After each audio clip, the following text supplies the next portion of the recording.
Assalamualaikum warahmatullahi wabarakatuh. Pertama-tama, kami mengucapkan terima kasih atas kesempatan yang diberikan untuk menyampaikan hasil presentasi dari kelompok kami. Kami dari kelompok 4, Program Studi Pendidikan Matematika, Fakultas Keguruan dan Ilmu Pendidikan, Universitas Islam Mustafa Semarang akan mempresentasikan materi tentang logika matematika. Presentasi ini disusun untuk memenuhi tugas mata kuliah Filsafat Pendidikan Matematika yang dibimbing oleh Bapak Ulil Albab SPD MPD. Adapun anggota kelompok kami yaitu saya sendiri, Sinita Nuraini Octavia, Rahma Endang Sari, dan Siska Akmalia. Semoga apa yang kami sampaikan ini dapat dipahami dengan baik dan mudah dimengerti. Baik, tanpa berlama-lama lagi, kita akan memulai presentasi kali ini.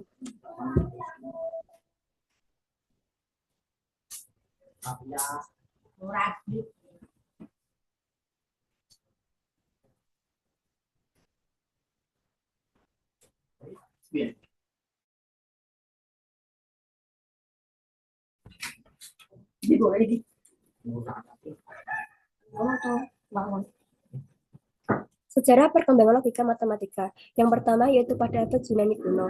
Mulai dari Zeno hingga Aristoteles, logika berkembang sebagai alat berpikir sistematis. Aristoteles memformulasikan silogisme sebagai inti logika formal yang menjadi dasar pemikiran ilmiah selama 2 milenium. Kemudian pada abad pertengahan, para filsuf Islam seperti Al-Farabi memperluas konsep logika Aristoteles, menggabungkan logika dengan pandangan agama dan budaya, sehingga logika menjadi lebih komprehensif dan kaya secara filosofis. Kemudian pada abad modern, tokoh seperti Hobbes, Bacon, dan Kant menyempurnakan logika dengan pendekatan induktif dan deduktif modern, membuka jalan bagi logika matematika dan logika simbolik yang kita gunakan saat ini.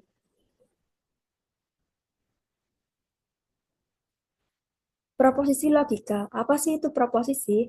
Proposisi adalah pernyataan yang memiliki nilai benar atau salah. Dalam logika matematika, proposisi digunakan untuk membangun argumen yang terstruktur secara formal dan valid. Kemudian ada tautologi. Proposisi logika sering berupa tautologi, yang kebenarannya dapat ditentukan hanya dengan simbol.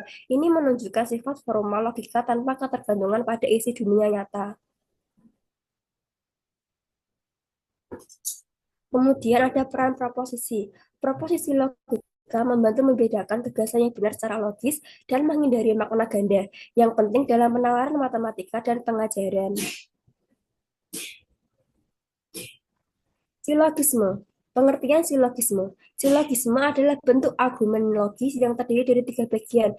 Ada premis mayor, premis minor, dan kesimpulan.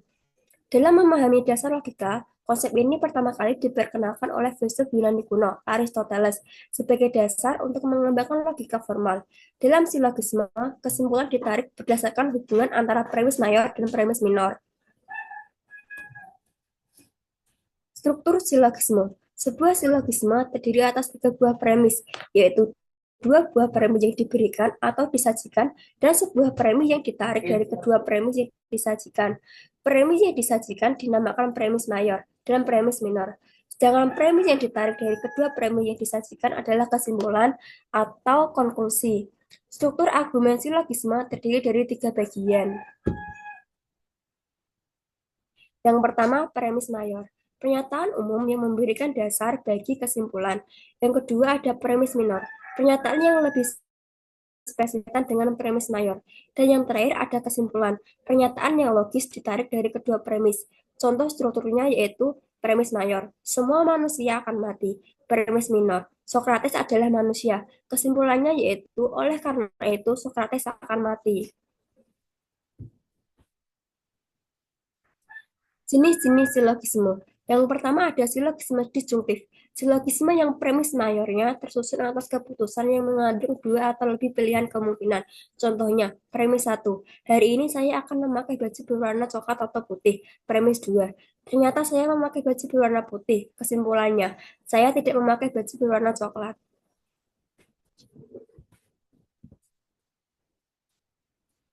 Kemudian ada logika matematika yang akan disampaikan oleh Rahma Endang Sari.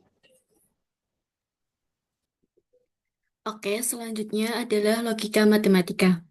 Logika matematika adalah cabang logika dan matematika yang mempelajari bagaimana kita dapat menarik kesimpulan secara logis menggunakan prinsip-prinsip dan aturan-aturan yang berlaku dalam matematika.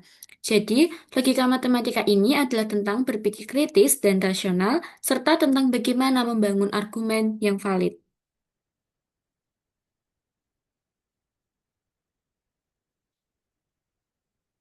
Selanjutnya, ada fungsi kebenaran. Fungsi kebenaran adalah konsep dalam logika matematika yang berfungsi untuk menentukan nilai kebenaran suatu proposisi atau pernyataan logis. Nilai kebenaran adalah konsep fundamental dalam logika matematika yang digunakan untuk menentukan status kebenaran suatu proposisi atau pernyataan. Secara sederhana, nilai kebenaran menunjukkan apakah suatu pernyataan itu benar atau salah, dan dalam logika klasik, nilai kebenaran hanya memiliki dua kemungkinan, yaitu benar, yang biasanya dilambangkan dengan angka satu atau simbol T, salah, yang biasanya dilambangkan dengan angka 0 atau simbol S. Ini untuk tabel kebenaran. Yang pertama yaitu negasi. Jika pernyataan atau P itu benar, negasinya maka salah. Jika P itu salah, maka negasinya benar. Seperti contoh, jika P itu saya mengerjakan PR matematika, maka negasi dari kalimat P itu sendiri adalah saya tidak mengerjakan PR matematika. Yang kedua yaitu konjungsi. Konjungsi adalah pernyataan majemuk dengan kata hubung dan, sehingga notasi P, konjungsi ki dibaca P dan ki. Berikut adalah tabel nilai kebenaran konjungsi. Jika P itu benar, ki itu benar, maka P dan ki bernilai benar. Jika P benar dan ki salah, maka P dan ki bernilai salah. Jika P salah, Q benar, maka P dan Q bernilai salah. Jika P salah, Q salah, maka P dan Q bernilai salah. Seperti contoh, pernyataan P yaitu 3 adalah bilangan prima, maka pernyataan bernilai benar. Dan Q, 3 adalah bilangan ganjil, pernyataan bernilai benar. Maka 3 adalah bilangan prima dan ganjil, maka pernyataan ini bernilai benar. Selanjutnya ada disjungsi. Disjungsi adalah pernyataan majemuk dengan kata hubung atau, sehingga notasi P disjungsi Q dibaca P atau Q.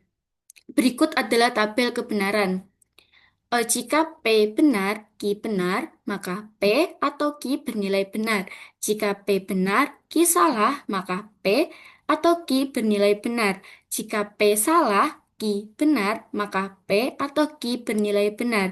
Jika P salah, Q salah, maka P atau Q bernilai salah. Seperti contoh, jika P itu kalimat paus adalah mamalia, kan pernyataannya bernilai benar. Dan Ki, paus adalah herbivora, pernyataan bernilai salah.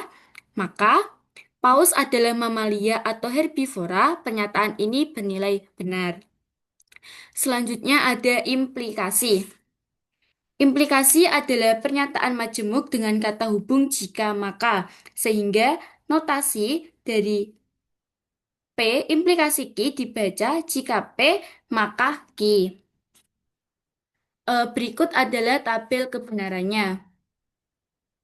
Jika P benar, Q benar, maka P implikasi Q bernilai benar. Jika P benar, Q salah, P implikasi Q salah. Jika P salah, Q benar, maka P implikasi Q benar. Jika P salah, Q salah, maka P implikasi Q benar.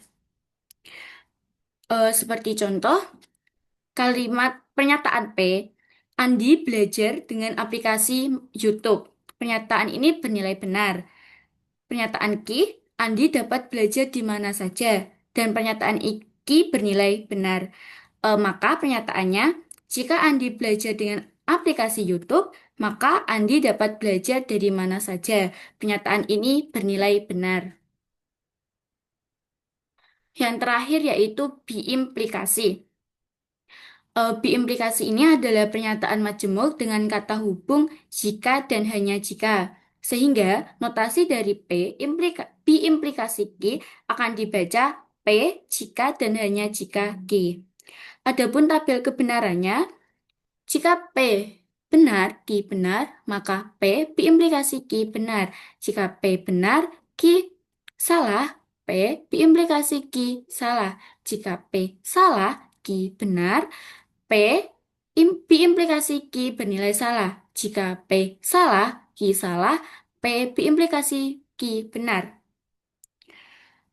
Seperti contoh pernyataan P yaitu 30 dikali 2 sama dengan 60. Pernyataan P bernilai benar.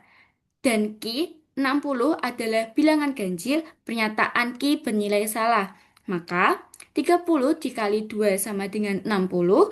Jika dan hanya jika 60 adalah bilangan ganjil, maka pernyataan ini bernilai salah.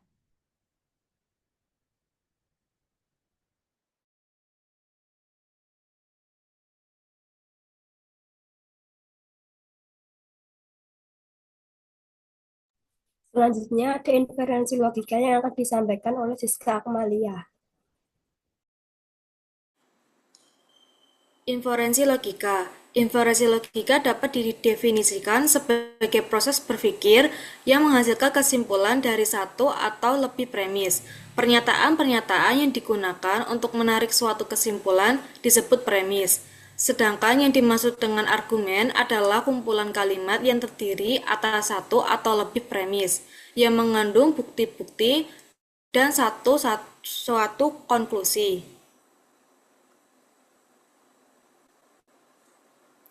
Jenis inferensi. 1. Inferensi deduktif adalah proses penarikan kesimpulan yang bersifat umum dari premis yang bersifat khusus. Contohnya, premis 1, semua manusia akan mati. Premis 2, Amri manusia. Jadi kesimpulannya, Amri pada suatu saat akan mati. Yang kedua adalah inferensi induktif. Adalah proses penarikan kesimpulan yang bersifat khusus dari premis yang bersifat umum. Contohnya yaitu premis 1, semua angsa yang saya lihat berwarna putih. Kesimpulannya yaitu semua angsa berwarna putih. Ini tidak selalu benar, tetapi merupakan generalisasi dari pengamatan.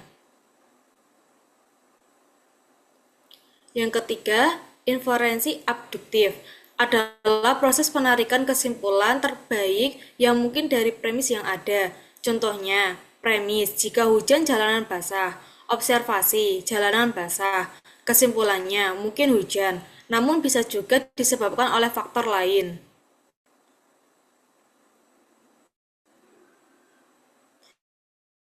Aturan inferensi. Yang pertama yaitu modus ponens. Kaidah ini didasarkan pada tautologi P implikasi hi dan P maka hi. Yang di dalam hal ini P dan P implikasi hi adalah hipotesis, sedangkan hi adalah konklusi. Contohnya yaitu premis 1. Jika saya belajar, maka saya lulus ujian. Benar. Premis 2. Saya belajar. Benar. Konklusi. Saya lulus ujian. Benar. Yang kedua, modus tollens. Kaidah ini didasarkan pada tautologi P implikasi hi dan tidak hi maka tidak P. Contohnya yaitu premis 1. Jika hari ini hujan, maka saya memakai jas hujan. Benar. Premis 2. Saya tidak memakai jas hujan. Benar. Konklusinya, hari ini tidak hujan. Benar. Yang ketiga, simplifikasi. Kaidah ini didasarkan pada tautologi P dan hi maka P. Dalam hal ini, P dan hi adalah hipotesis, sedangkan P adalah konklusi. Contohnya, penarikan kesimpulan seperti berikut ini. Hamid adalah mahasiswa ITB dan mahasiswa Unpar. Karena itu, Hamid adalah mahasiswa ITB. Jadi, kesimpulannya yaitu Logika matematika memiliki peran yang sangat penting sebagai landasan berpikir rasional dan sistematis, baik dalam pengembangan ilmu matematika maupun dalam dunia pendidikan. Sejak zaman Yunani kuno, pemikiran tentang logika telah menjadi fokus utama para filsuf besar seperti Zeno, Socrates, Plato, dan Aristoteles. Melalui karya Organon, Aristoteles meletakkan dasar-dasar logika formal yang hingga kini masih menjadi acuan dalam memahami proses berpikir yang benar dan sistematis. Perkembangan logika tidak berhenti pada masa Yunani kuno, tetapi berlanjut hingga abad pertengahan, di mana para filsuf Arab seperti Al-Farabi turut berperan dalam mengembangkan dan menyebarkan pemikiran logika ke dunia Islam dan Barat. Pada masa ini, konsep logika mengalami pematangan, terutama dalam hal penalaran dan penggunaan simbol-simbol dalam bahasa matematika. Selanjutnya, logika matematika berkembang menjadi cabang ilmu tersendiri yang mencakup teori himpunan, teori model, teori rekursi, dan teori pembuktian yang semua memperkuat fondasi berpikir matematis dan ilmiah.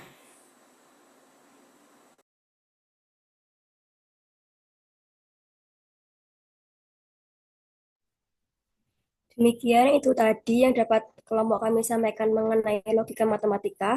Kurang lebihnya mohon maaf. Wabillahi taufiq wal hidayah. Wassalamualaikum warahmatullahi wabarakatuh.